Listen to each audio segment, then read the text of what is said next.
If you're experiencing Matchmaking Error 2025 in Elden Ring, follow these steps to resolve the issue and get back to playing. Step 1. Check server status.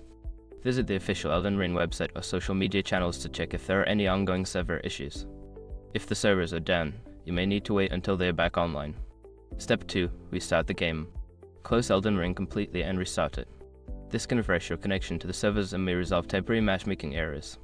Step 3. Update the game. Ensure that your game is updated to the latest version. Check for any available updates on your gaming platform and install them, as updates often include fixes for known issues. Step 4. Verify network connection. Make sure your internet connection is stable. You can do this by running a speed test or restarting your router. A poor connection can lead to matchmaking errors. Step 5. Check firewall and antivirus settings.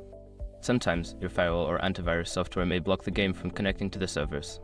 Check your settings to ensure that Elden Ring is allowed through the firewall and not being blocked by your antivirus. By following these steps, you should be able to resolve Matchmaking Error 2025 and enjoy your gaming experience. If the problem persists, consider reaching out to the game support team for further assistance.